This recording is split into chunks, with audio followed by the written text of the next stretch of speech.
Bonjour, c'est Benjamin de naturacoach.com et aujourd'hui je vous propose une nouvelle recette de pain sans gluten, cette fois-ci qui nous permettra de voir une nouvelle technique.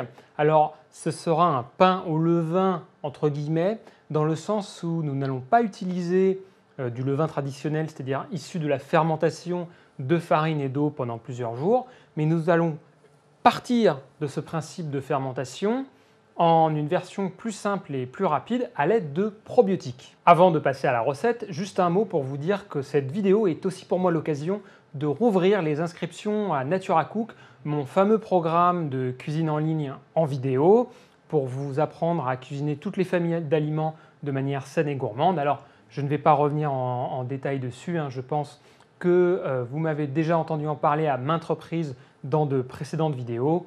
Et pour ceux qui ne connaissent pas, rendez-vous sur naturacook.com pour avoir tous les détails. Je rappellerai juste très rapidement que c'est donc un programme qui aujourd'hui, avec les différentes mises à jour, dure 8 mois, avec plus de 200 recettes filmées en vidéo, avec toutes les explications techniques, les gestes, etc. Donc vraiment un programme que je considère comme unique au monde. Et je ne suis pas peu fier de dire qu'aujourd'hui, j'ai déjà, grâce à ce programme et à ces différentes versions, ces différentes sessions que vous avez pu suivre, soit au travers de NaturaCook, soit il porte aussi parfois un autre nom chez un partenaire qui s'appelle Se régaler sans lait et sans gluten, mais c'est la même chose. Donc j'ai déjà formé à la cuisine saine et gourmande plus de 15 000 personnes, donc ce n'est tout de même pas rien, et c'est autant de petites graines disséminées pour instiller cette petite révolution dans la cuisine qui, j'espère, va ouvrir encore plein d'autres gens, plein d'autres personnes autour de ces anciens abonnés à cette nouvelle façon de cuisiner, à revenir donc déjà tout simplement, bêtement, à cuisiner des aliments bruts, à arrêter tous les plats industriels, plats préparés, et ensuite aller à la découverte de nouveaux ingrédients, de nouvelles façons de faire, par exemple celle que nous allons voir aujourd'hui. Rapidement, on me fait parfois la remarque, pourquoi ne pas faire simplement un livre de cuisine? Eh bien parce que un programme en ligne et en vidéo me permet de vous montrer les gestes techniques, de vous donner beaucoup plus d'explications à l'oral, d'interagir avec vous grâce à la possibilité de me poser des questions dans les commentaires sous les vidéos et surtout de mettre à jour très facilement ce dit programme, dans le sens où pour un livre, il faudrait sortir une nouvelle édition, il faudrait ou alors bien sortir un nouveau livre tout court, alors que là, j'ai simplement à mettre en ligne de nouvelles vidéos pour améliorer le programme au fur et à mesure du temps. Donc vous voyez, par exemple, la toute première session, la toute première version faisait 4 mois. Aujourd'hui, je l'ai déjà passé à 8 mois, donc j'ai doublé le nombre de vidéos grâce aux différentes questions, différentes remarques. J'ai vu les manques, les envies des anciens abonnés. Et d'ailleurs, si vous êtes un ancien abonné, ne vous inquiétez pas, je vous enverrai des messages concernant ces différentes mises à jour et comment y accéder. Donc pas d'inquiétude là-dessus, il n'y a pas besoin de vous réabonner à tout le programme. Pour en revenir à notre recette de pain, l'idée ici est donc d'utiliser des probiotiques, ces fameuses bonnes bactéries que l'on prend parfois en complément pour soutenir la flore intestinale, souvent lorsqu'on a des problèmes digestifs notamment, ou après la prise d'antibiotiques. Donc on ne va pas utiliser, comme je le disais, un levain traditionnel qui permet justement le développement de ces bonnes bactéries. Ici, on va directement mettre plusieurs milliards de bactéries issues de compléments de probiotiques pour avoir une fermentation beaucoup plus rapide, donc 12 à 24 heures, contrairement à un levain qui, lui, prendra plusieurs jours à se développer. Cette fermentation va nous permettre d'avoir un pain qui va lever et qui va être beaucoup plus aéré qu'avec notre bête mélange de base habituel, bicarbonate, vinaigre de cidre, que l'on va tout de même mettre un petit peu ici pour justement mettre toutes les chances de notre côté pour avoir un pain qui lève le plus possible, surtout à partir du moment où on est dans des ingrédients sans gluten et donc on n'a pas l'avantage de la matrice du gluten pour emprisonner l'air. Pour la base sèche, beaucoup de possibilités. Ici, j'ai choisi de partir sur un mélange 2 tiers d'oléagineux, 1 tiers de farine sans gluten. Pour les oléagineux, j'ai pris des noix de cajou. On pourrait aussi utiliser des amandes émondées, ça fonctionne plutôt pas mal. Mais les noix de cajou, je trouve, donnent un meilleur résultat, donnent un côté crémeux beaucoup plus rapidement et facilement. Côté farine, là vraiment le champ des possibilités est beaucoup plus vaste. Vous pouvez faire un petit peu comme vous voulez, hein, sur 100 g de farine pour 200 g d'oléagineux par rapport aux proportions de la recette.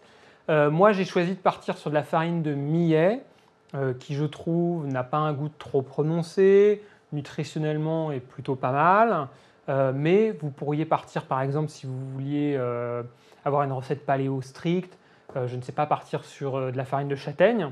Alors moi j'ai fait plein de tests avec plein de farines différentes hein, avant de vous proposer la recette en vidéo. Personnellement, pure châtaigne, 100% châtaigne, je trouve que le goût était trop fort, donc je vous conseille de la couper avec une farine au goût plus neutre, par exemple de la farine de manioc. Mais voilà, vraiment, vous pouvez faire comme vous voulez. La farine de sarrasin donnera un résultat plutôt pas mal aussi. Et la seule farine qu'il ne faudra pas mettre pure et surtout pas dans les mêmes proportions, c'est bien entendu la farine de coco qui, elle, absorbe beaucoup plus de liquide. Enfin, dans les ingrédients principaux, on aura également 2 œufs qui vont nous permettre à la fois d'apporter du liant, bien entendu, et d'aérer, d'augmenter le volume aussi de la recette en battant les blancs en neige. Techniquement, la recette est ultra simple et se décompose en 2 étapes. Premièrement, la fermentation, donc qu'il faut faire en avance, que j'ai déjà faite ici, et deuxièmement, juste ensuite le mélange assez bête, puis la cuisson au four. Côté fermentation, donc je l'ai préparé en avance, hein, bien entendu, la veille. Donc il s'agissait de mixer au blender ou au mixeur, mais le blender sera plus pratique. 200 g d'oléagineux, donc noix de cajou, pas besoin de les faire tremper hein, dans ce cas-là, juste les rincer, et 100 g de farine, donc dans mon cas la farine de millet. Ça mixé avec 20 centilitres d'eau filtrée ou d'eau de source. Très important, l'eau filtrée, pas de l'eau du robinet directement non filtrée. Pourquoi ? Parce que sinon le chlore de l'eau du robinet va empêcher le bon développement des bactéries. Donc 200 g d'oléagineux, 100 g de farine, 20 centilitres d'eau filtrée et 2 cuillères à soupe de miel ou éventuellement de sirop d'érable, un petit peu de glucides pour donner un peu plus à manger à ces bonnes bactéries pour aider à leur développement. Donc vous mixez tout ça ensemble, vous versez ensuite dans un grand bol ou un saladier et vous ajoutez vos probiotiques. Alors ici, idéalement, il faut avoir autour de 35 milliards de probiotiques. Comment les choisir? Alors, 2 choses. Premièrement, ce sera plus simple de les prendre en sachet plutôt qu'en gélule. Ce sera plus facile à verser plutôt que d'ouvrir toutes vos petites gélules. Donc, essayez de prendre des sachets qui contiennent les plus grandes quantités. En général, vous allez trouver des sachets qui contiennent 5 à 7 milliards de souches de probiotiques. Et surtout, donc deuxièmement, prenez des produits qui contiennent le plus de souches différentes. Pas juste une ou deux, 4, 5, 6, ça sera vraiment l'idéal. Plus vous avez de souches différentes, plus la fermentation aura de chances de réussir. Et puis meilleur ce sera pour ensuite ses vertus santé sur notre digestion. Comme vous le voyez ici, j'ai donc ce mélange que j'ai déjà préparé il y a 24 heures. Et point très important, il faut laisser la fermentation se faire dans un endroit chaud. La température idéale de développement des bactéries est entre 40 et 45 degrés. Si jamais c'est trop froid, les bactéries ne vont pas bien se développer et la fermentation ne va donc pas bien se faire. Et si c'est trop chaud, là vous allez tuer directement les bactéries. Donc le but ici est de mettre ça au four. Hein. Ça sera beaucoup plus simple que de mettre ça dans une pièce où vous allez mettre le chauffage où j'imagine que vous n'avez pas de pièce qui soit naturellement à 40-45 degrés. Donc vous mettez ça au four. Si votre four vous permet de le mettre à 40 degrés, a priori oui. Et vous recouvrez surtout, très important, ça de recouvrir votre bol pour que ça ne sèche pas trop, que l'humidité reste un petit peu emprisonnée.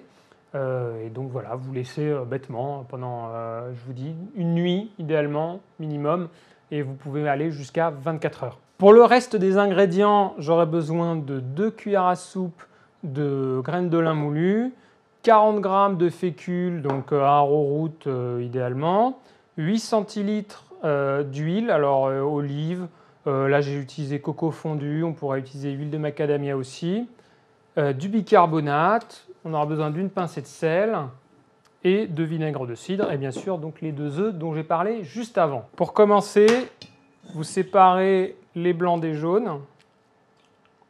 Donc vous mettez les blancs dans un bol. Et ensuite, vous mettez vos jaunes dans votre pâte fermentée. Je viens battre les blancs en neige.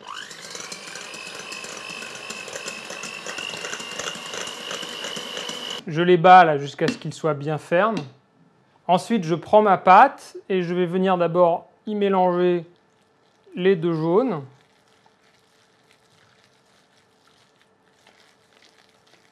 J'ajoute ensuite mes 8 centilitres d'huile de coco. Je mélange à nouveau. Mes 2 cuillères à soupe de vinaigre de cidre. 40 g donc de fécule. 2 cuillères à soupe de graines de lin moulues.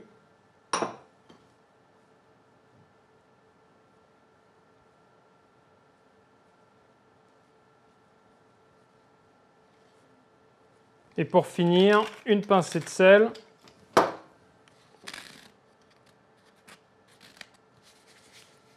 Et une cuillère à café de bicarbonate. Dernière étape, vous ajoutez les blancs en neige en 2 fois. Une première moitié en mélangeant un peu vigoureusement. Et la deuxième moitié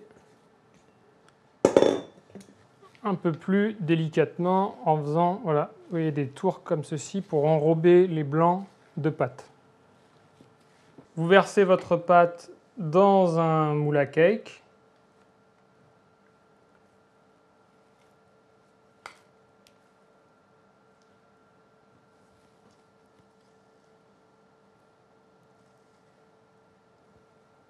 Et on va enfourner le tout à 160 degrés pendant une cinquantaine de minutes. Vous testerez au couteau pour que le cœur soit bien cuit sans que le dessus ne soit brûlé. Et vous mettrez surtout un petit récipient contenant de l'eau à la base du four pour qu'il dégage un petit peu de vapeur afin d'avoir un pain plus moelleux et surtout moins sec. Et surtout, bien entendu, appropriez-vous cette recette. C'est toujours ce que je répète à chaque fois. Ne me demandez pas forcément la permission, comme je le vois parfois en commentaire. Est-ce que j'ai le droit de remplacer tel ingrédient par tel ingrédient? C'est aussi en faisant des tests de votre côté que vous allez apprendre l'utilité de tel et tel ingrédient. Et pour tous ceux qui voudront avoir accès à plus de 200 recettes en vidéo et apprendre à cuisiner toutes les familles d'aliments de manière saine et gourmande, et donc qui n'auraient pas encore suivi le programme, rendez-vous sur naturacook.com ou cliquez sur le lien directement juste ici. Régalez-vous, prenez soin de vous et je vous dis à très vite.